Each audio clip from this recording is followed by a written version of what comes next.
teman-teman. Waalaikumsalam. Jadi selamat datang di kelas IPS kita lagi ya.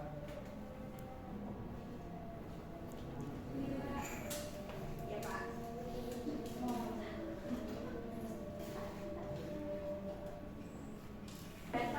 Oke. Hah? Sebelumnya Ayo. saya buka dulu. Assalamualaikum warahmatullahi wabarakatuh. Waalaikumsalam warahmatullahi wabarakatuh. Oke, selamat datang lagi di kelas IPS kita tercinta. Tepuk tangan dulu teman-teman. Gimana kabarnya hari ini? Apakah baik-baik saja atau kurang semangat atau lainnya? Baik. Baik ya. Oke, sebelum kita memulai ke materinya dulu, persiapan dulu, kita lihat kanan kirinya apakah ada sampah teman-teman. Jika ada silakan buang ya di tempat sampah ya. Oke, sebelum memulai pelajaran seperti biasa teman-teman, ketua kelasnya silakan untuk memimpin berdoa pada pagi hari ini. Silakan Mbak Marsalita. Baiklah, untuk memulai pembelajaran pagi pada hari ini, terlebih dahulu kita berdoa untuk agar pekerjaan masing-masing. Berdoa mulai.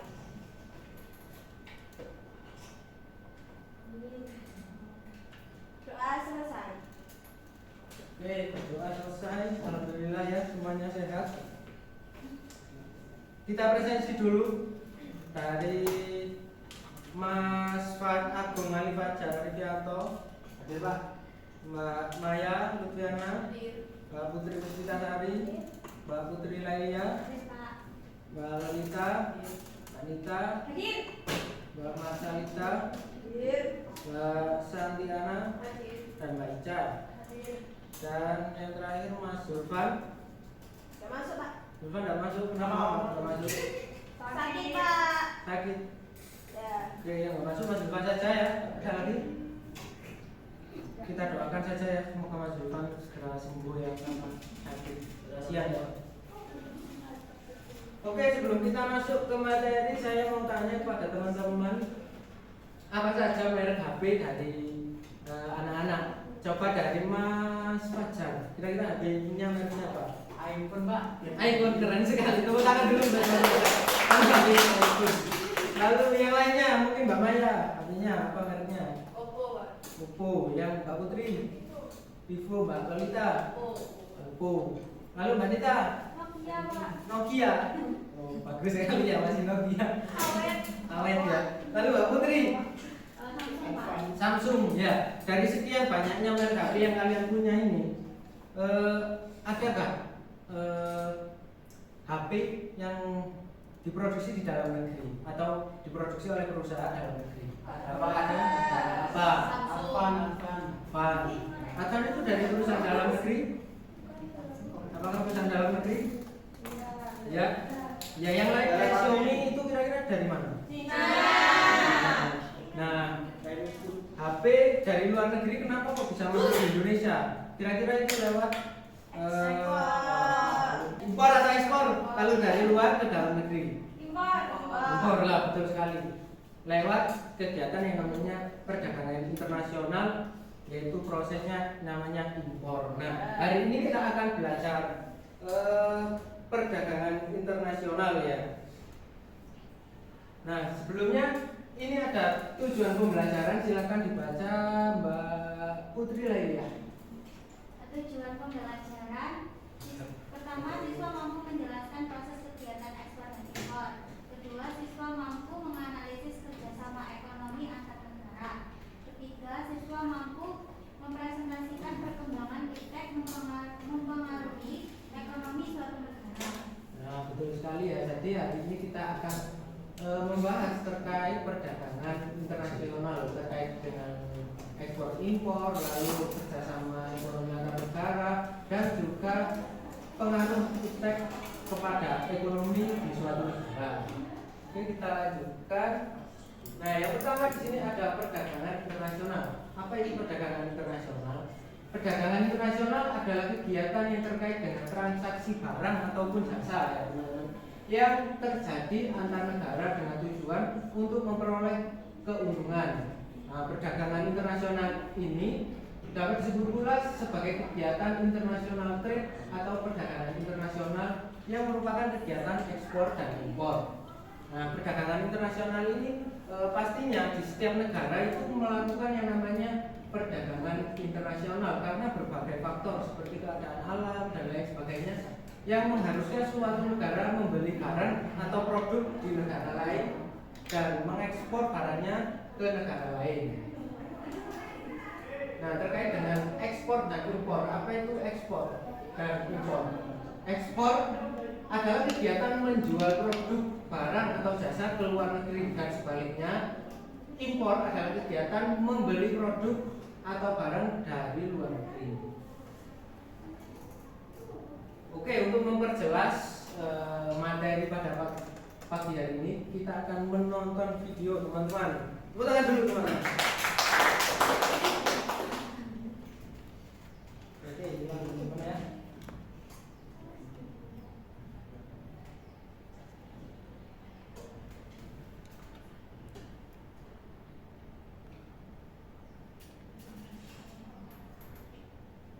Tolong disimak ya teman-teman video pada kali ini.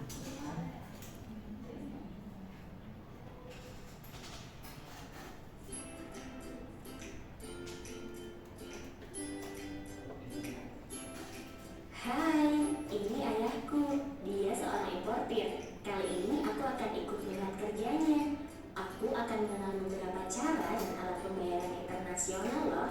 Kata ayahku kalau kegiatan perdagangan internasional, baik kegiatan itu ekspor maupun impor seperti yang dilakukan ayahku ini, pasti akan disertai dengan pembayaran.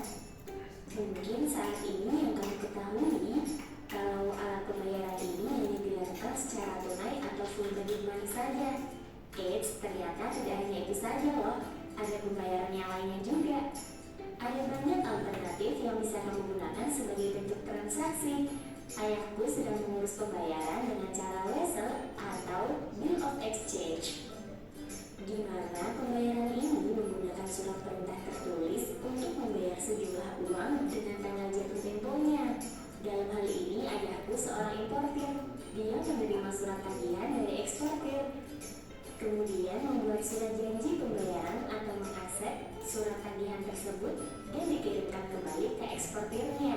Apabila eksportir membutuhkan uang tunai sebelum tanggal jatuh temponya, maka eksportir bisa menjual wesel tersebut kepada pihak lain. Selain menggunakan wesel, ayahku juga menggunakan pembayarannya dengan pengiriman cek. Jadi, importir harus membuka rekening bank yang mempunyai cabang di negara eksportir. Setelah melakukan pekerjaannya, ayahku mengirimkan cek pembayaran kepada eksportirnya. Nah, cek tersebut sampai ke eksportir dan kemudian eksportir dapat mencairkannya di bank yang ditunjuk. Di negara yang lain, ayahku tidak menggunakan cek lagi, tapi LC atau letter of credit, di mana ayahku meminta bank untuk mengeluarkan surat tagihan yang menyatakan bahwa bank menyetujui akan membayar sejumlah uang kepada eksportir pada tanggal yang telah ditentukan.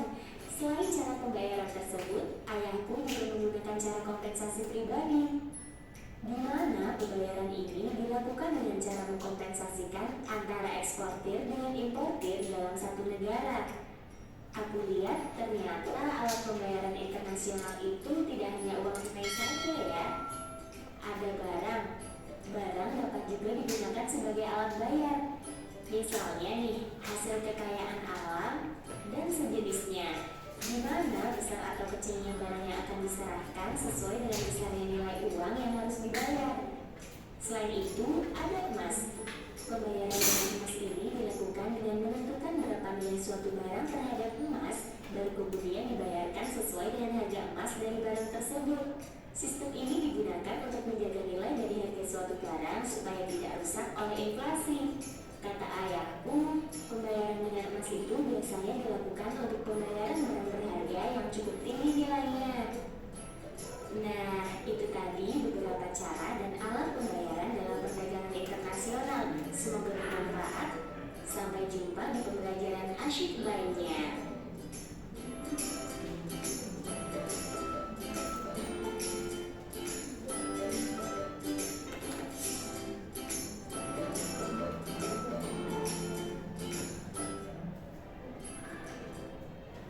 Oke, video setahu saya teman-teman. Kira-kira tadi dari videonya tadi membahas tentang apa saja? Silakan Mbak Marsalita. Membahas tentang berbagai pembayaran internasional. Tadi ada Terus ada apa sih? LC lalu apa? Cek, emas, dan lain sebagainya. Nah, bagus sekali ya. Jadi cara-cara untuk bertransaksi di perdagangan internasional itu tidak hanya dengan uang, bisa lewat cek, bisa lewat emas dan lain sebagainya yang dipaparkan di video ini tadi ya teman-teman. Oke, untuk agar pemahaman kalian semakin mantap ya teman-teman, kita akan membagikan ke 3 kelompok. Silakan berhitung ya, mulai dari belakang 1, 2, 3 lalu dilanjutkan lagi 1. Silakan. 1, 2, 3, 1, 2. 3, 1, 3. Oke, silakan kelompok 1 bergabung di depan, kelompok 2 di tengah, kelompok 3 di belakang. Baik Pak. Silakan Mbak.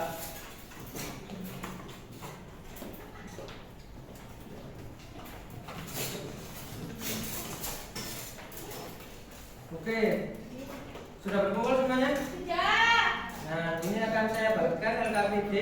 Nanti ditulis di sini ada nama anggota kelompok, hari, tanggal itu ditulis ya teman-teman. Lalu ada tujuan pembelajarannya juga. Lalu di sini ada kegiatan yang harus kalian kerjakan dan dituliskan di bawah sini di hasil diskusi ini ya teman-teman. Silakan untuk kelompok 1. Makasih Pak. Kelompok 2 dan kelompok 3. Silakan melingkar ya teman-teman. Ya, bisa berdiri. Silakan kalian diskusikan dan tuliskan hasil diskusi kalian di bawah. Saya beri waktu 15 menit cukup? Cukup. Sangat cukup? Oke. Oke, silakan dikerjakan ya teman-teman.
Waktunya presentasi ke depan. Untuk kelompok 1 silakan perwakilannya. Ya, Mbak Santi.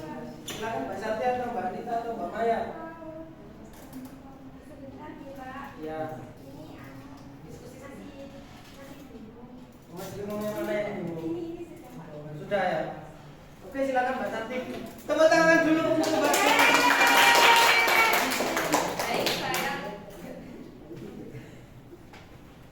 Saya akan langsung saja untuk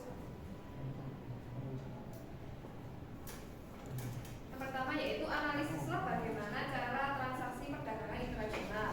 Nah, pembayaran secara tunai itu dapat dilakukan importir apabila importir membayar bersamaan dengan surat pesanan atau diterimanya kabar bahwa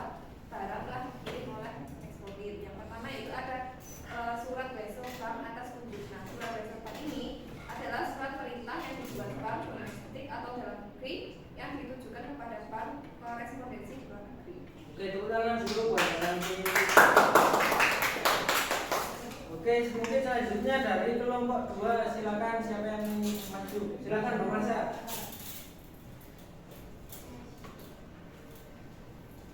Jadi untuk pertanyaan kedua itu analisisnya akan menjadi faktor dalam perbedaan perdagangan internasional. Yang pertama itu perbedaan sumber daya alam, yang kedua perbedaan skala, yang ketiga penguatan biaya produksi atau efisiensi, yang keempat perbedaan penguasaan teknologi, yang kelima pemenuhan kebutuhan nasional, yang keenam perbedaan tingkat kualitas sumber daya manusia, yang ketujuh perbedaan ilmu pengetahuan dan teknologi, yang kedelapan perbedaan budaya suatu bangsa, yang kesembilan memperoleh keuntungan bagi negara yang menjual, dan yang kesepuluh perluas area atau pasar perdagangan. Oke, terima kasih Bang Marsha. Oke, jadi beberapa faktor pendorong perdagangan internasional itu sangat banyak sekali ya. Tadi disebutkan ada 10. Mungkin ada beberapa yaitu seperti sumber daya alam yang berbeda, karena di luar negeri sama di Indonesia sumber daya alamnya beda, karena seperti Indonesia itu memiliki perkebunan kelapa sawit yang sangat besar, sedangkan di luar negeri itu sangat jarang. Itu mungkin dari kelompok 3, silakan siapa yang ingin presentasi silakan maju. Saya Pak. Mbak Lulita silakan maju ke depan. Oke, untuk pertanyaannya yaitu apa saja kebijakan perdagangan internasional untuk melindungi perekonomian negara? Ada 5. Yang pertama itu tarif. Itu merupakan pajak yang dikenakan atas barang-barang yang melewati batas suatu negara. Yang kedua ada kuota impor. Itu terkait kebijakan membatasi jumlah barang impor yang masuk ke dalam negeri. Yang ketiga ada larangan ekspor impor. Kebijakan pemerintah yang melarang barang dan jasa itu dijual keluar melewati batas negara karena alasan-alasan tertentu. Yang keempat ada subsidi, itu merupakan bantuan yang diberikan pemerintah kepada produsen dalam negeri. Dan yang kelima ada premi, yakni pemberian dana. Nah, pemberian dana dalam bentuk uang kepada produsen yang belum mencapai target produksi. Sudah? Tepuk tangan dulu untuk Mbak Lulita. Nah, jadi untuk kegiatan ekspor dan impor itu tentunya akan diatur oleh pemerintah ya, karena untuk melindungi produsen-produsen dalam negeri agar tidak kalah saing dari produk-produk luar negeri. Mungkin itu saja untuk hari ini. Mungkin dari teman-teman ada yang ingin menyimpulkan kira-kira apa saja yang didapat pada hari ini. Silakan kepada Mbak Lita. Baik, sebelumnya terima kasih atas kesempatannya.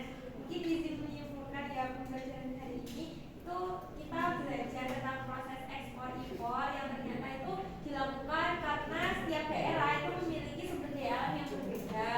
Selain itu dengan ekspor impor kan setiap negara itu bisa memenuhi kebutuhannya dan juga membantu untuk memenuhi kebutuhan negara lain. Lalu kita tahu bahwasannya dalam ekspor impor pembayarannya itu tidak hanya melalui tunai, tapi ada juga berbagai metode pembayaran yang disediakan oleh bank melalui cek atau LC, wesel, gitu Pak. Oke, tepuk tangan Mbak Lita yang akan memberikan kesimpulannya. Oke, karena ini sepertinya jamnya sudah sore dan sebentar lagi akan istirahat atau pulang ya? Pulang ya. Ini langsung pulang ya teman-teman ya. Jadi kita akhiri saja pertemuan kali ini karena kelihatannya teman-teman juga sudah capek. Mungkin itu tadi pembelajaran kita pada hari ini. Wassalamualaikum warahmatullahi wabarakatuh.